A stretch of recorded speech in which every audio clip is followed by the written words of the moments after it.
서로 점심 식사하시고 재밌게 교제하셨나요? 네. 정말 재밌으셨군요. 네. 부럽습니다. 네. 오늘 본문에 보면 사사기에서 아주 보기 드문 눈물, 통곡하는 이스라엘 백성들이 통곡하는 사건이 기록되어 있습니다. 얼마나 크고 강렬한 통의 눈물이었는지 그 지역 이름을 우는 자들, 통곡하는 자들이라고 지을 정도로, 복임이 그런 뜻이라 하더라고요. 그렇게 이름을 지을 정도로 하나님 앞에 통곡했던 사건이 등장합니다. 하나님 앞에 이 정도까지는 아니더라도 많이 울어보신 적 있으신지 모르겠습니다. 하나님 앞에서 흘리는 눈물, 한국 교회에서는 이게 오랜 세월 동안 은혜의 표징처럼 여겨지지 않았나 싶어요. 저는 이렇게 어릴 때 중고등학교 시절에 여름 겨울 이렇게 수련회 가면 아주 이게 하여튼 지상 최대의 목표였습니다. 가서 울고 오는 거.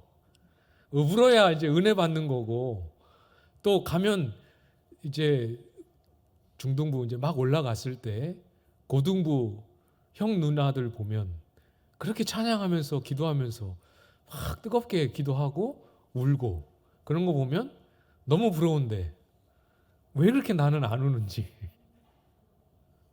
정말 안 울었습니다. 정말 울었던 기억은 아마 제 중고등부 시절 6년 동안 없지 않았을까 싶을 정도로 어렵더라고요.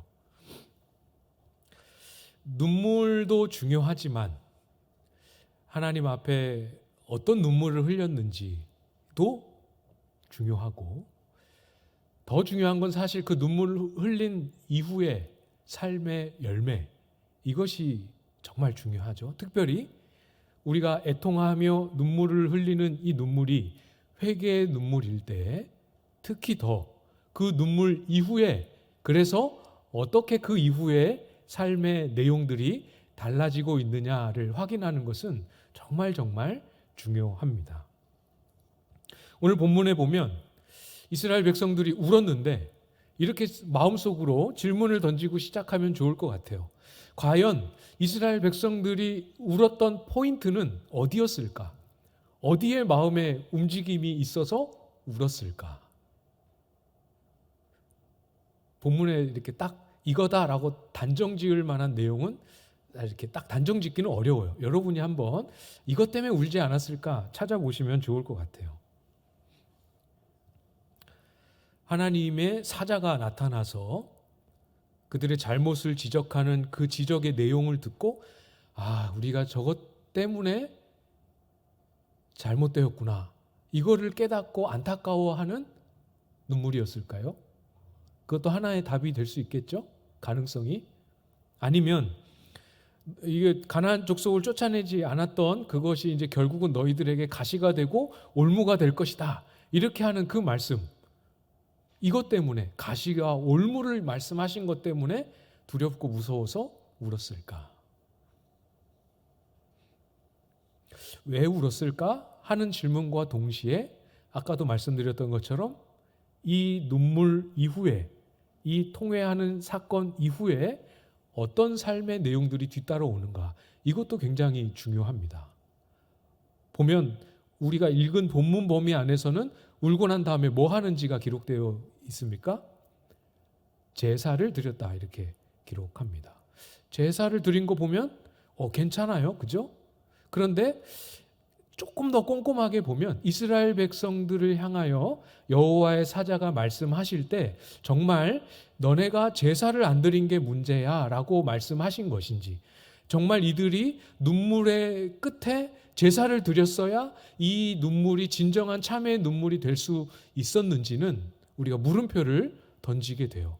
정말 제사의 문제였을까? 그동안 이스라엘 백성들이 제사를 안 드린 게 문제였을까? 오늘 본문을 통해서 한번 확인해 보도록 하겠습니다.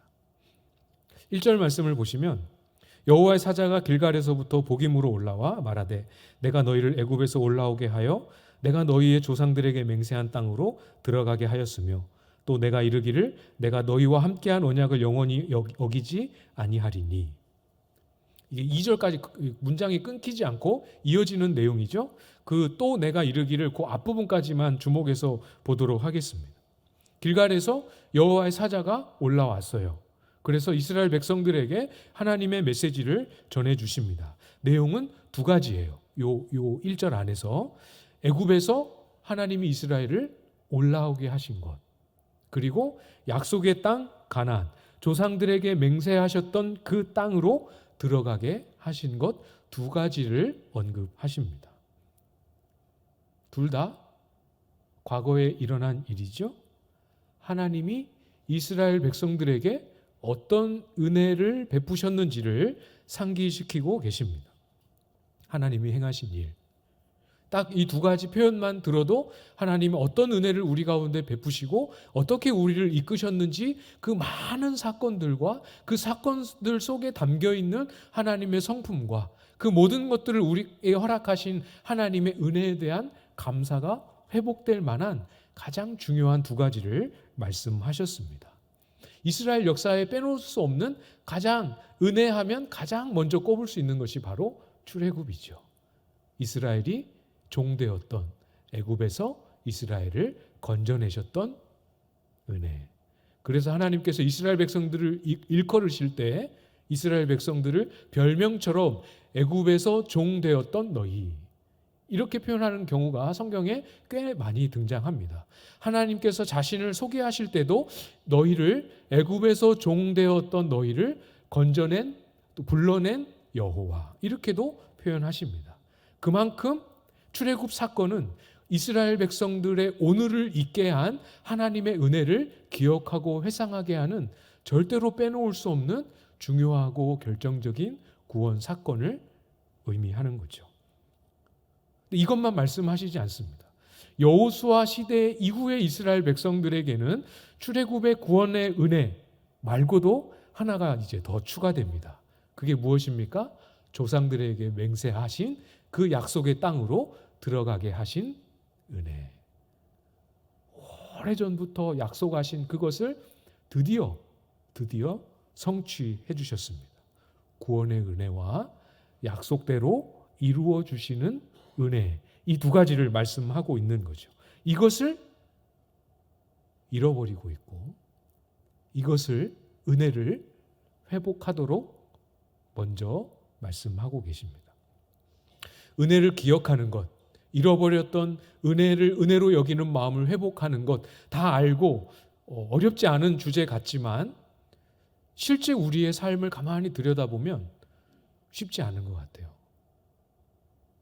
이렇게 예를 들어보겠습니다. 여러분이 누군가를 정말 긍휼한 마음, 또 하나님이 주시는 도전에 순종하는 마음, 사랑하는 마음으로 뭐 정해지거나 누가 시킨 거 아닌데 누구를 이렇게 섬기기 시작했어요. 처음에는 그 섬김을 받으시는 그분이 너무 감사해하고 고마워합니다. 한 번, 두 번, 그게 한 달이 되고 두 달이 되고 쭉 지속이 됩니다. 어떻게 될까요? 모두가 다 그렇지는 않지만 그래도 상당히 많은 경우에 우리의 마음이 그런 유혹에 노출되기 쉬워요. 어떤 유혹이요? 익숙해지는. 그래서 늘 처음엔 너무 감사했는데 늘 받다 보니까 이게 익숙해진 거예요. 이 익숙해지는 게 굉장히, 이런 경우에는 굉장히 위험하고 조심해야 될 부분이에요. 익숙해지는 게 왜 위험합니까? 몸살이 생겨서 한 번 빠뜨렸어. 그랬더니 어떤 마음이 드는 거예요? 서운한 거죠. 처음 섬김을 받을 때는 너무 고맙고 감사하고, 그래서 나도 뭔가를 이렇게 자꾸 해주려고 했지만 이것이 익숙해지면서 이것이 은혜가, 고마움이 아니라 그냥 당연한 일상이 되어버린 거죠. 그러니까 안 하면 서운한 주제가 됩니다. 그래도 양심이 있지. 그 몸살 걸려서 못 도와줬는데 가서 왜 안 했냐고 이렇게 말할 수는 없잖아요. 그런데 보세요. 은혜로 여기는 마음이 잃어버려지기 시작한 것을 다시 되돌려 놓지 않으면 굉장히 심각한 데까지 갈 수 있습니다.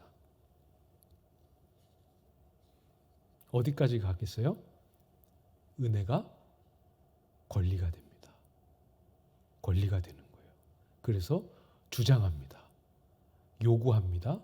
왜 안 하냐고, 안 도와주냐고, 안 섬기냐고 항의합니다. 실제 인간관계에서도, 교회 안에서도 특별히 이제 교회 밖의 이웃들을 섬길 때나 구제할 때 이런 경우가 종종 있어요. 우리 안에서 그렇지 않을 수 있을지 모르지만 훨씬 더 많은 경우에 하나님과의 관계에서는 그렇게 되기가 너무 쉽습니다. 어려서부터 신앙생활 하신 분들 말고 어느 시점에 딱 예수님을 인격적으로 만나면서 이 삶의 큰 변화와 함께 신앙생활을 시작하셨던 분들에게는 예수님을 처음 믿을 때의 감격, 예수님을 처음 믿을 때의 간증, 이런 것들이 있으시잖아요. 시간이 오래 지나고 시간이 세월이 되면 그 감흥이 사라집니다. 은혜를 은혜로 여기는 마음이 익숙해지면서 사라지고 희석되기 너무 쉬운 거죠. 그렇게 되면 하나님의 은혜를 은혜로 여기는 마음이 사라진다고 해서 우리에게 베푸신 은혜 자체가 없어지는 건 아니지만, 은혜를 은혜로 여기는 마음이 식어지고 사라지기 시작하면 그 은혜에서 만들어지는 열매는 더 이상 안 맺혀지게 되죠. 마태복음 18장에 보면 예수님께서 베드로가 용서에 대해서 질문한 것에 답을 하시면서 비유를 하나 말씀하십니다. 아실 거예요. 10,000달란트 빚진 자 비유. 기억이 나십니까? 10,000달란트 빚진 자가 주인에게 불려왔습니다. 10,000달란트가 어느 정도의 금액인지 액수를 환산하지 않아도 예수님이 10,000달란트라는 금액을 선정하신 목적은 우리가 일상적으로 개인이 경제활동에서 질 수 있는 채무가 아니에요.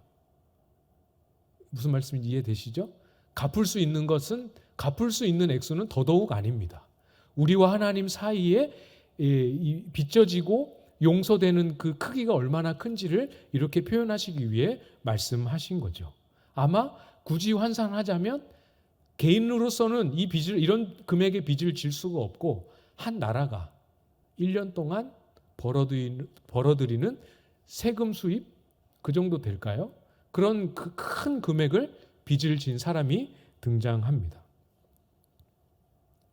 근데 이 10,000달란트 빚진 사람이 얼마나 어리석냐면, 주인이 이제 빚을 졌으니까 주인이 추궁을 합니다. 빚 갚아라. 그래서 다 소유를 팔고 가족들도 다 팔아서 갚아라 하니까 이 빚진 자가 뭐라고 대답하냐면, 그 종이 엎드려 절하며 이르되 내게 참으소서 다 갚으리이다 하거늘. 이상한 게 발견이 되십니까? 갚을 수 있는 금액이 아니에요. 다 팔아도 갚을 수 없고 무슨 수를 써서도 갚을 수 없는 겁니다. 근데 무슨 생각을 하고 있는지, 반드시 갚겠으니까 참아달라고 말을 합니다. 주인은 알지요? 그게 현실 가능성이 없다라는 걸 알고 불쌍히 여겨서 그 10,000달란트 빚진 사람을 탕감해 줍니다. 너의 빚 없는 것으로 칠게, 다 채무 면제해 줄게, 이제 돌아가거라. 이 얼마나 큰 사건이에요, 그죠? 정말 놀랍고 정말 인상적인 것은 이때 이 10,000달란트 빚진 사람의 반응입니다. 어떻게 반응했는 줄 아세요?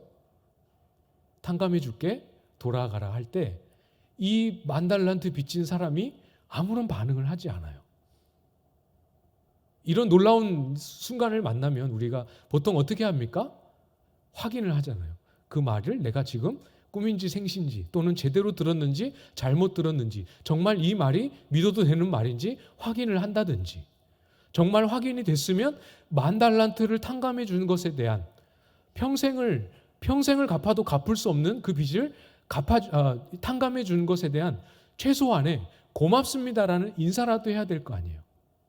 본문에 아무 반응이 없습니다.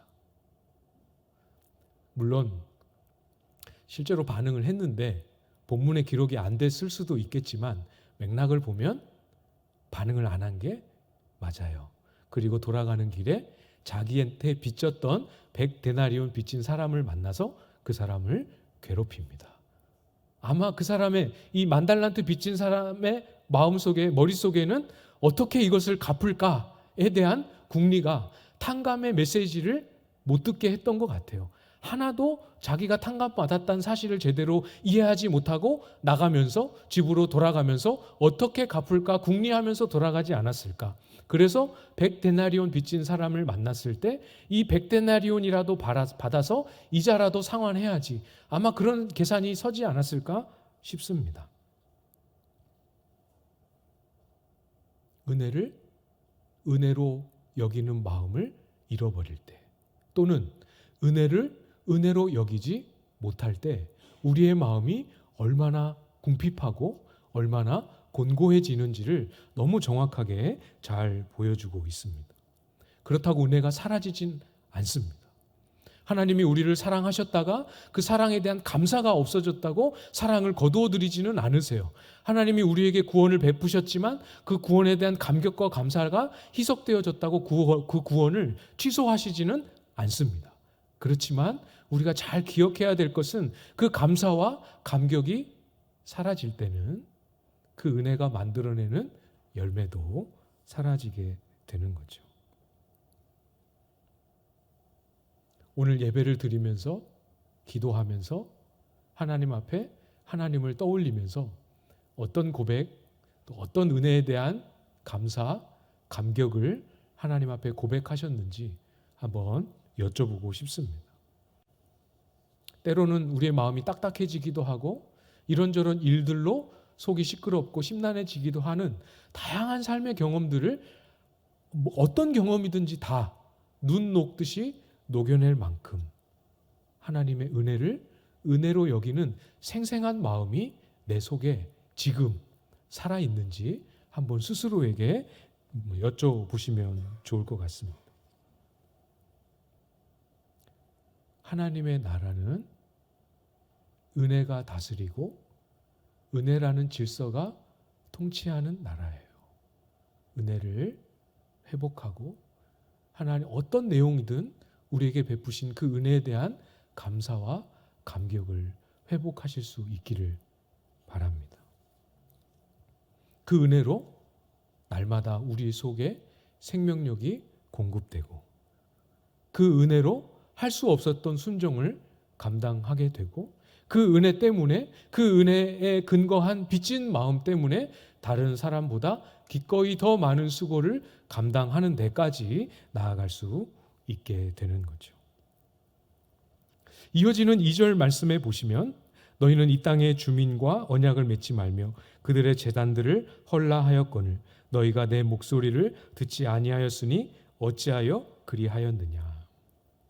이제 이스라엘 백성들이 잘못했던 내용을 지적하고 계십니다. 두 가지인데요.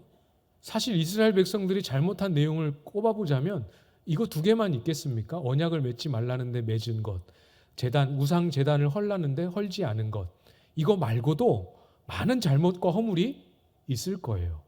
그러니까 이 두 가지만 말씀하신 이유는 다른 건 잘못한 것이 없어서가 아니고 이 두 가지에 순종하지 않음으로 인해서 이스라엘 역사에 비로소 그 어두운 암흑기, 사사시대가 시작되기 때문에 그렇습니다. 이 두 가지에서 벗어나야 사사시대가 끝이 나는데 그렇게 못하고 있는 거죠. 이스라엘 백성들이 가나안 땅을 들어갈 때 하나님이 이스라엘 백성들에게 반복해서 명령하셨습니다. 가나안을 진멸해야 된다. 왜 진멸해야 됩니까? 잔인하게. 왜 그래야 되지요? 이스라엘 백성들이 잊지 말아야 할 중요한 내용 중에 하나는 이스라엘 백성들이 가나안에 들어가고 전쟁하고 그 땅을 빼앗고 그 거민들을 진멸해야 되는 이유는 가나안 땅에 죄악이 꽉 찼기 때문에 그렇습니다. 하나님이 가나안을 심판하시는 도구요 수단이기 때문에 그래요. 이스라엘 백성들은 가나안의 문화와 가나안의 종교와 우상과 죄악과 타협하지 않는 거룩함과 성결함을 가지고 그 땅에 들어가서 그 모든 죄악을 심판하고 제거하는 사명과 역할을 부여받은 사람들입니다. 들어가서 가나안 사람들이 가나안 종교에서 만들어낸 더 발달된 좋은 문화들, 발달된 탁월한 문화들을 가서 배우고 벤치마킹하는 게 그들의 부르심이 아니고, 그것이 아무리 좋아 보여도 그 모든 것을 다 소멸시키고 그 모든 우상들을 제거하는 것이 그들의 사명이고 부르심이었습니다. 그러니까 여기 복임에서 이스라엘 백성들이 흘린 눈물이 진정한 회개요, 참회의 눈물이었다면 제사 드리는 것과 함께 눈물 이후에 무엇이 나와야 되겠습니까? 뭐가 나와야겠습니까? 주님이 지적하셨던 이 두 가지 행동을 돌이키는 구체적인 액션이 나와야 하는 것이죠. 언약을 맺은 사람들과 언약을 다시 깨는 행동이 나와야 합니다. 언약을 깨는데 필요한 대가를 지불해서라도 그런 행동이 나와야 합니다. 제단을 헐라 하셨기 때문에 제단을 헐지 않았을 뿐만 아니라 이스라엘 백성들은 가나안에 있는 우상들을 자기 집으로 가지고 들어왔어요. 그거 다 꺼내놔야 합니다. 이런 행동이 나와야 이 눈물이 진정한 참회의 눈물인 것을, 진정한 회개의 눈물인 것을 우리가 이해할 수 있게 되는 거죠. 이거를 사사시대 어떤 사사도 제대로 다뤄내지 못했어요. 나중에 사무엘이 등장해서 사무엘 때나 가서야 이 부분이 다루어지게 됩니다. 사무엘 선지자는 이것을 정확하게 알았습니다. 뭐가 이스라엘의 문제인지, 어디서부터 사사시대의 어둠이 시작되었는지 정확하게 알았습니다. 사무엘상 7장 3절 말씀을 제가 읽어드리겠습니다. 사무엘이 이스라엘 온 족속에게 말하여 이르되 만일 너희가 전심으로 여호와께 돌아오려거든 이방 신들과 아스다롯을 너희 중에서 제거하고 너희 마음을 여호와께로 향하여 그만을 섬기라. 그리하면 너희를 블레셋 사람의 손에서 건져내시리라. 뭐 하라고 있습니까? 뭐 하라고 말씀합니까? 아까 말씀드렸죠? 바알, 아스다롯, 이런 가나안 사람들이 숭배했던 우상을 집으로 가져간 거예요. 그 집에 있는 우상들 다 가지고 나오라는 겁니다. 우리가 보기에는 너무 당연한 일일지 모르지만 이것이 사무엘 시대까지 한 번도 제대로 다뤄지지 않았던 거예요.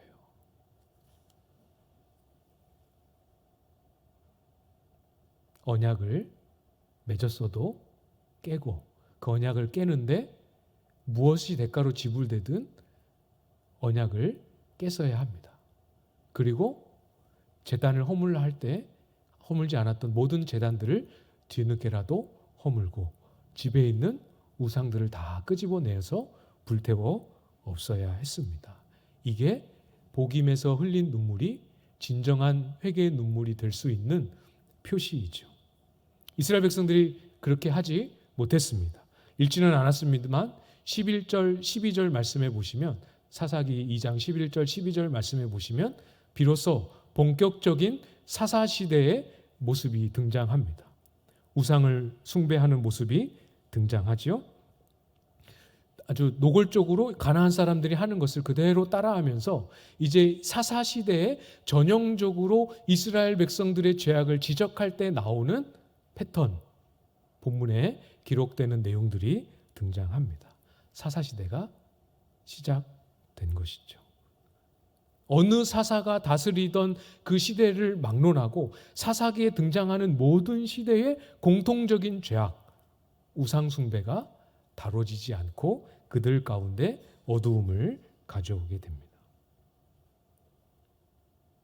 하나님이 하지 말라고 하시고 버리라고 하신 것은 버려야 됩니다. 이제 버려야 된다라고 이야기할 때 한 번에 버리는 행동, 그리고 그 행동에 뒤따라오는 성공적인 결과, 한 번 버리고 그 버림으로 인해서 더 이상 그 죄를 반복하지 않는 그림만 우리 속에 가지고 있기 때문에 이 버린다라는 것을 굉장히 부담스럽고 어렵게 생각하시는지 혹시 모르겠습니다. 버린다고 하고 이 죄를 나의 삶에서 제거한다고 해봤지만 안 됐던, 실패했던 경험이 너무 많기 때문에 다시 버려야 한다. 이 죄를 떨쳐내야 한다라고 하나님이 말씀하셔도 선뜻 용기를 내지 못하는 마음이 있으신지 혹시 모르겠습니다. 주님이 우리에게 말씀하시는 것은 한 번의 버림으로 성공하라고 말씀하시는 것이 아니고 우리의 회개가 진심인 것을 버리는, 죄를 멀리하는, 죄를 끊어내는 구체적인 행동으로 보이기를 원하십니다. 회개는 하나님 앞에 용서를 구하는 것은 버린 죄를 또 버렸는데 그걸 다시 가지고 올 때, 그때 버린 죄를 이기기를 실패했을 때 그때 하나님 앞에 가서 제가 버렸는데 또 그걸 들고 왔습니다. 잘못했습니다. 용서해 주세요. 이렇게 할 때 회개가 되고 용서를 구하는 기도가 되는 거지. 버리지도 않고 마음에 간직하고 있고 계속 반복할 마음을 가지고 있으면서 하나님 앞에 용서해 주십시오 라고 하는 것은 참 회개가 아니고 속이는 거죠. 스스로를 속이는 일입니다. 실패해도 괜찮습니다. 떠오르시는 게 있으십니까? 버리십시오. 어렵게 생각하지 마시고 알겠습니다. 주님, 제가 그거 버리겠습니다. 이렇게 결단하시고 행동에 옮기십시오. 실패하면 그때 또 다시 하시면 됩니다. 성공이라는 그림을 가지고 이걸 할까 말까를 망설이지 마시고 주님이 우리에게 무엇을 기다리시는지를 마음에 잘 기억하고 간직하고 순종의 자리에 나아가실 수 있기를 부탁을 드립니다. 안 버리고 가지고 있으면 좋을 것 같은 마음이 혹시 좀 있으십니까? 3절 말씀해 보시면 같이 한번 읽어볼까요? 3절 시작. 그러므로 내가 또 말하기를 내가 그들을 너희 앞에서 쫓아내지 아니하리니 그들이 너희 옆구리에 가시가 될 것이며 그들의 신들이 너희에게 올무가 되리라 하였노라. 하나님보다 더 사랑하는 우상이든 하나님이 금하신 불의와 악과 탐욕의 삶의 내용이든 버려야 될 것을 버리지 않고 품는 데는 이유가 있어요. 스스로에게 있으시면 한번 물어보세요. 이유가 뭔가? 유익이 있거든요. 좋거든. 뭔가 나에게 주는 것이 있거든. 이것이 뭔가 나에게 다가오는 달콤함이 있기 때문에 그렇습니다. 이스라엘 백성들이 가나안 사람들과 하지 말라는 언약을 맺을 때 왜 그냥 맺었겠습니까? 다 계산해보고 맺을만 하니까 맺었을 때 하나님 앞에 혼날 걸 감수하고도 맺을만한 뭔가가 있다고 판단이 되고 계산이 되니까 맺은 겁니다. 우상을 숭배하는 걸 하나님이 싫어하신다는 걸 알면서도 제단을 헐지 않고 그 우상들을 몰래 집으로 가지고 들어올 때에도 그걸 가지고 오면 뭔가 있을 것 같은 그런 마음이 있었기 때문에 나름 다 이유가 있기 때문에 가지고 온 것이죠. 그러나 성경은 뭘 말씀합니까? 그것이 나에게 유익을 줄 것 같고 그것이 나를 즐겁게 해줄 것 같고 그것이 나의 어떤 이익을 보장해 줄 것 같고 그것이 나를 성공하게 만들어 줄 것 같지만 성경은 뭐라고 말씀하신다고요? 두고 보면 지나고 보면 결국은 버리지 않았던 그것이 그 죄가 그 불의가 나의 삶의 가시가 되고 올무가 될 수밖에 없음을 성경은 가르쳐주고 있습니다. 올무가 됩니다. 결국은 가시가 될 수밖에 없어요. 당장에 버리면 손해될 것 같고 당장에 버리면 어렵고 불편하고 힘들 것 같고 이걸 버리면 당장에 뭔가를 누리지 못할 것 같고 하지만 오늘 본문에 말씀하신 것처럼 버리라고 말씀하시는 이유를 말씀하지 않고 버려야 된다라는 그 말씀하시는 하나님 그분 한번 신뢰하고 버리는 자리에 나아가 보십시오. 버려보십시오.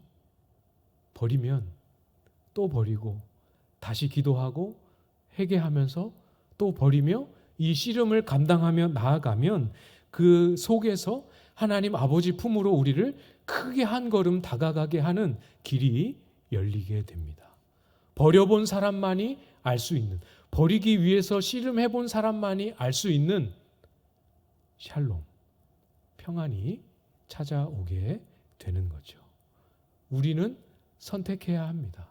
버리지 않을 때 주는 즐거움과 유익을 선택할 것이냐, 버릴 때만 주어지는, 한 번도 경험해보지 못했지만 버리면 주어진다고 약속하신 하나님이 주시는 그 평안, 샬롬을 선택할 것이냐 결정해야 합니다.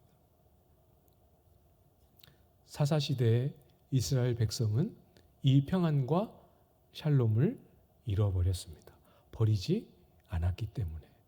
겨우 하나님이 사사를 일으켜 세우셔서 그 사사가 치리하는 동안에는 잠시 물리적인 평안이 있었을지 모르지만 이스라엘 백성들 가운데 진정한 평안, 진정한 하나님의 임재는 사무엘 때 우상을 버리는 그 행동이 나오기 전까지는 주어지지 않았습니다. 오늘 여러분 마음속에 하나님이 떠오르게 하시는, 혹 이걸 버리게 하시는 걸까? 이것에 대해서 말씀하시는 걸까? 라는 생각이 드시는 것이 있으시다면 오늘이 기회인 줄 아시고, 다시 우리를 초대하시는 하나님의 귀한 부름인 줄 아시고, 하나님 신뢰하며 내려놓고 포기하고 끊고 중단하고 새롭게 행동하기를 결심하며 하나님 앞에 서 보시기를 부탁을 드립니다. 실패하면 또다시 계속해도 안 되면 찾아오십시오. 목사님이 시키는 대로 했는데 안 되잖아요. 찾아오십시오. 제가 다른 건 못 해드리지만 같이 기도하고 왜 안 되는지 같이 고민할 수는 있습니다. 그러나 그렇게 되기 전에 분명 하나님 우리의 마음속에 하나님만이 주실 수 있는 샬롬을 회복시켜 주실 것입니다. 기도하겠습니다. 하나님 아버지, 이스라엘 백성들과 하나 다를 바 없이 우리의 어리석은 모습을 주님 앞에 고백합니다. 주님 우리에게 베푸신 은혜가 귀한 줄 알지만 시간이 지나면서 참 그 은혜를 우리의 마음속에 감사와 귀한 것과 감격과 은혜로 여기는 마음을 잃어버린 그러한 심령들이 있다면 주님 앞에 엎드릴 때 은혜를 은혜로 여기는 그 마음이 우리 속에 회복될 수 있도록 인도하여 주시옵소서. 이스라엘 백성들 가운데 여호와의 사자를 보내서 이스라엘에게 주어진 은혜를 다시 상기시켜 주셨던 것처럼 우리의 삶의 자리에, 우리의 기도의 자리에, 우리의 심령 속에 찾아오시고 하나님의 아버지 되심과 구원하심과 사랑 베푸심의 은혜로 여김을 회복시켜 주시옵소서. 기쁜 마음으로, 그 하나님을 신뢰하는 마음으로 우리의 허물과 우리의 죄와 우리의 불의를 기꺼이 버리는 자리 가운데 나아갈 수 있도록 인도하여 주셔서 우리의 삶이 이 땅을 사랑하는 동안 거룩과 성결로 세상을 섬기며 거룩과 성결로 서로를 섬기고 교회를 섬기는 참 성도의 삶 우리 모두가 살아가고 회복할 수 있도록 모든 심령 가운데 하나님의 크신 은혜 풍성하게 허락하여 주시옵소서. 우리 주 예수 그리스도의 은혜와 하나님의 사랑하심과 성령의 감동하심이 하나님이 베푸신 은혜를 기억하고 죄를 버리는 구체적인 돌이킴이 회복되는 천국 백성의 삶을 소원하고 다짐하는 모든 심령들 위해, 우리의 가정과 일터 위에, 광안제일교회와 이 지역과 민족과 열방 위에 영원토록 함께 있을지어다.